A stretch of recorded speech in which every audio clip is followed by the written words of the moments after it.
आप अपना भविष्य तो नहीं बदल सकते, लेकिन आप अपनी आदतें बदल सकते हो। सपने वो नहीं होते जो हम नींद में देखते हैं। सपने तो वह होते हैं जो हमें नींद नहीं आने देते। जब हम सोते हैं तो हमारा शरीर मृत शरीर के समान होता है, और जब हम उठते हैं तो हमारा एक नया जन्म होता है। इस नए जन्म के साथ ही हमें अपने जीवन की शुरुआत करनी चाहिए। अपने दिन को, अपने जीवन को एक नई दिशा देनी चाहिए। पूरे दिन के 24 घंटे में सबसे ज्यादा खूबसूरत और सबसे ज्यादा ऊर्जावान और जीवन को सबसे ज्यादा प्रभावित करने वाला समय सुबह का ही होता है। और सुबह के समय अपने जीवन में अपना लेने वाली आपकी वह आदतें आपके पूरे दिन को ही नहीं बल्कि आपकी पूरी जिंदगी को प्रभावित करती है और आपके लक्ष्यों पर सकारात्मक प्रभाव डालती है। आपकी सफलता और असफलता में सुबह की आदतों का महत्वपूर्ण योगदान होता है। आज मैं आपको सुबह की ऐसी आदतों के बारे में बताऊंगा जिसे अगर आपने अपने जीवन में अपना लिया तो आप अपने आप को और अपने आने वाले हर पल को, अपने पूरे जीवन को बदल कर रख सकते हो और अपने जीवन में सब कुछ हासिल कर सकते हो, अपने भविष्य का निर्माण कर सकते हो। एक बार की बात है, महात्मा गौतम बुद्ध अपने सभी शिष्यों को आश्रम में उपदेश दे रहे थे। वह शिष्यों को जीवन में अपनाई जाने वाली सुबह की आदतों के बारे में बता रहे थे। वे उनको बता रहे थे कि किस प्रकार कुछ आदतें अपनाकर अपने हर दिन को और पूरे जीवन को बेहतर बना सकते हैं। फिर महात्मा बुद्ध अपने शिष्यों से कहते हैं कि हमें जल्दी यानी सूर्य की किरणों के साथ ही उठ जाना चाहिए। जब सूर्य की किरणें निकलती है तो वह पूरी प्रकृति को ऊर्जा प्रदान करती है और हमें भी उस ऊर्जा का आनंद उठाना चाहिए। जो व्यक्ति देर से उठता है वह सूर्य की ऊर्जा को ग्रहण नहीं कर सकता और पूरे दिन निराश रहता है। उसका पूरा दिन आलस से भरा रहता है। फिर महात्मा गौतम बुद्ध पहली आदत के बारे में बताते हुए अपने शिष्यों से कहते हैं कि चाहे हमारा कल कैसा भी बीता हो, लेकिन हमें आज की शुरुआत सकारात्मक बातों के साथ करनी चाहिए। हमें सुबह उठते ही सबसे पहले सभी को आभार प्रकट करना चाहिए। हमें उन लोगों का धन्यवाद करना चाहिए जिन्होंने हमारी बुरे समय में मदद की है। हमें उस परमपिता परमेश्वर को धन्यवाद देना चाहिए जिन्होंने हमें स्वस्थ शरीर प्रदान किया। इस प्रकृति की सुंदरता को देख सकते हैं, नदियों की बहने की आवाज को सुन सकते हैं। बहुत से लोगों ने तो यह देखा भी नहीं होगा क्योंकि उनकी आंख नहीं होगा, क्योंकि उनके कान नहीं। बहुत से लोग तो चल भी नहीं पाते क्योंकि उनके पैर नहीं। परमात्मा का आभार प्रकट करना चाहिए कि उन्होंने हमें इस काबिल बनाया, जबकि बहुत से लोगों को चलने के लिए भी दूसरों का सहारा लेना पड़ता है। वह दूसरों के ऊपर निर्भर रहते हैं। हमें इस प्रकृति को, अपने आसपास की चीजों का धन्यवाद करना चाहिए जिन्होंने हमारे जिंदगी को इतना सुंदर बनाया। फूल जो हमें खुशबू प्रदान करते हैं, वह नदी जो हमें पीने का पानी उपलब्ध करती है, यहाँ पेड़ पौधे, शुद्ध हवा, फल हमें इस प्रकृति से ही प्राप्त होते हैं। हमें इन सब का आभार प्रकट करना चाहिए, इनको धन्यवाद देना चाहिए। इन सब ने मिलकर हमारे जीवन को बेहद ही खूबसूरत बनाया है। इसके बाद महात्मा गौतम बुद्ध अपने शिष्यों को सुबह की दूसरी आदत के बारे में बताते हैं कि आभार प्रकट करने के बाद हमें ध्यान करना चाहिए। हमारे मन के भीतर बहुत तरह के विचार चल रहे होते हैं। विचारों का एक कोलाहल मचा रहता है। हम नहीं चाहते, फिर भी हमारे मन में कोई विचार आ ही जाता है और इन विचारों के कारण ही हम तनाव महसूस करते हैं। हमें इन विचारों को शांत करना होगा और हम इन विचारों को ध्यान के माध्यम से रोक सकते हैं। इसके लिए हमें एक जगह बैठ जाना है और अपनी आती जाती सांसों पर ध्यान लगाना है। हमें इस बात का ध्यान रखना है कि हम किस नाक से सांस ले रहे हैं और किस नाक से सांस छोड़ रहे हैं। शरीर के कौन कौन से अंगों से हमारी सांसें टकरा रही हैं। जब हम अपना पूरा ध्यान अपनी सांसों पर लगाएंगे तो हमारा मन एक जगह केंद्रित हो जाएगा और भटकना बंद एक जगह केंद्रित हो जाता है।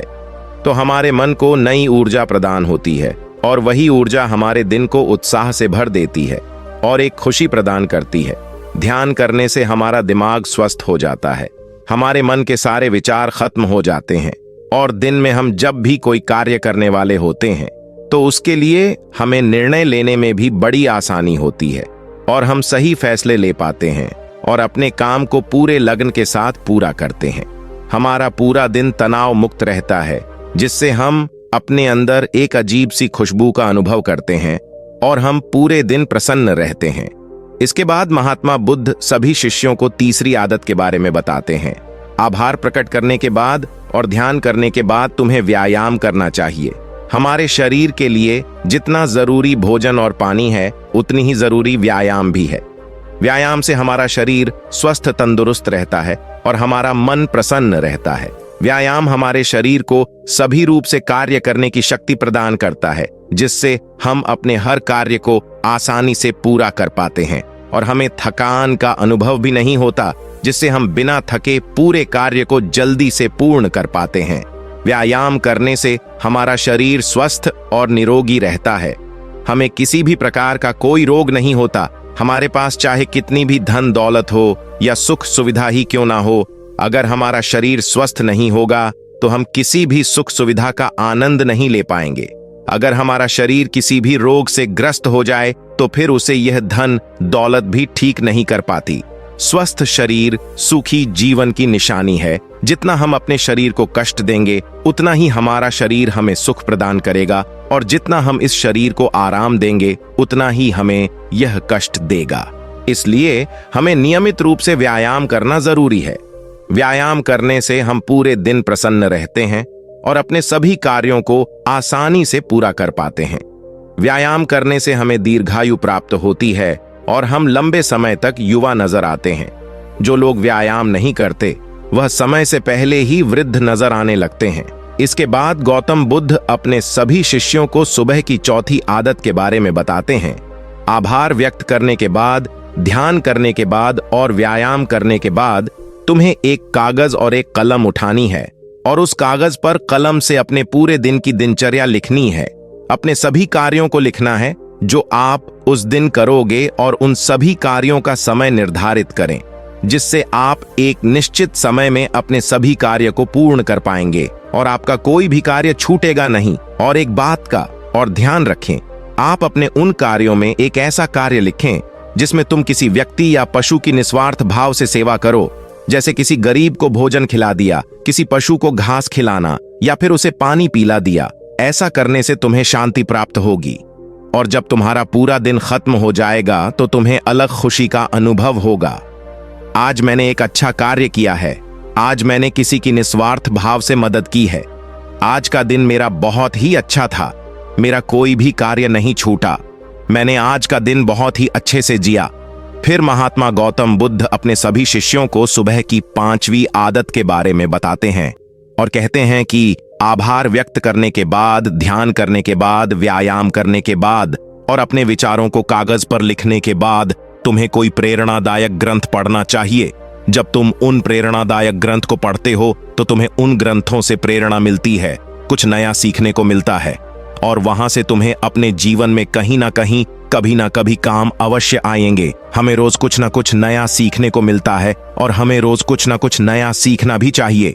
जब तुम यह प्रेरणादायक ग्रंथ पढ़ लो, उसके बाद तुम्हें अपने आप से बातें करनी चाहिए। दूसरों से तो हम हमेशा ही बातें करते हैं, लेकिन कभी अपने आप से बातें करने का मौका ही नहीं मिलता। इसलिए हमें अपने आप से बातें करनी चाहिए, क्योंकि आपको आपसे बेहतर कोई नहीं समझ सकता। इसलिए अपने आप पर ध्यान देना चाहिए। अपने आप से कहना चाहिए कि मैं कितना अच्छा हूं, मैं बहुत ही खुश हूं, मैं हर कार्य को कर सकता हूं, कोई भी कार्य मेरे लिए असंभव नहीं, हर परेशानी से लड़ सकता हूं, जो लक्ष्य निर्धारित किया चाहे कुछ भी हो जाए, मैं उसे हासिल करके ही रहूंगा, मैं किसी से नहीं डरता। उसके बाद गौतम बुद्ध अपने शिष्यों से कहते हैं कि ये सुबह की छोटी छोटी आदत है, तुम्हारे जीवन को एक नई दिशा प्रदान करेंगी। जब तुम इन आदतों के साथ अपने दिन की शुरुआत करोगे तो फिर तुम्हारा हर दिन बेहतर रहेगा और तुम हर दिन पूरे जीवन खुश रहोगे।